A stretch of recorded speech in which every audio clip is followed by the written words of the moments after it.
Welcome to American History Notes, where I read from conclusions I've drawn from studying American history, conclusions you might not agree with, you might even be offended by.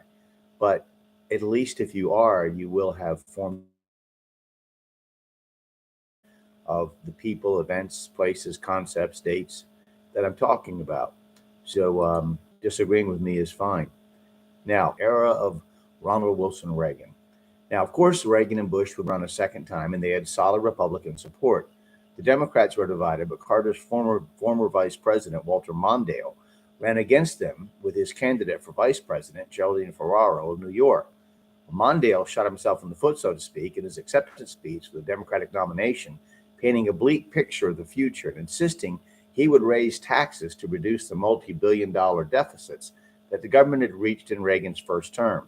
He accused President Reagan of having a similar but secret plan to raise taxes. President Reagan won re-election in a landslide. Reagan's belief that only by strengthening our own defense would be able to force the Soviet Union to negotiate realistically on disarmament began to pay off.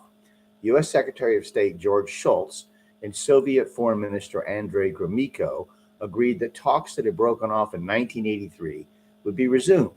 Reagan announced that his goal was the complete elimination of nuclear weapons. During 1985, there were several incidents of Islamic terrorism. Since 1981, 7 Americans have been captured and held hostage in Beirut, Lebanon, with one, William Buckley, an American embassy official, being tortured to death. Iran, Libya, and other countries that denounced America's policies in the Middle East continued to make Americans targets for terror. In June, a TWA airliner was hijacked after leaving Athens, Greece, and forced to land at Beirut, where an American sailor was murdered after being brutally beaten. While attempting to deal with these incidents, Reagan underwent major abdominal surgery to remove a cancerous polyp on July 13th. Vice President Bush wielded the executive power for 8 hours while Reagan was under anesthesia.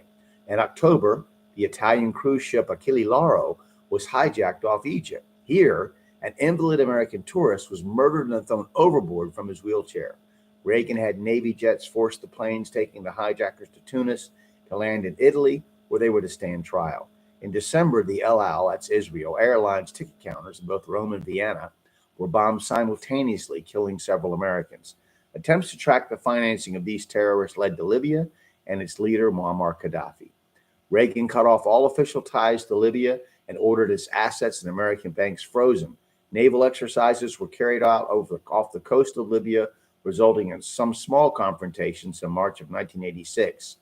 But when a Berlin discotheque, a nightclub called a disco for short, frequented by American military personnel, was bombed, and it appeared that the attack was directly ordered by Libya, President Reagan called Gaddafi the, quote, mad dog of the Middle East, and ordered U.S. bombers to attack his capital, Tripoli, in April of 1986, killing 15 people, including one of Gaddafi's infant children. One American plane was lost.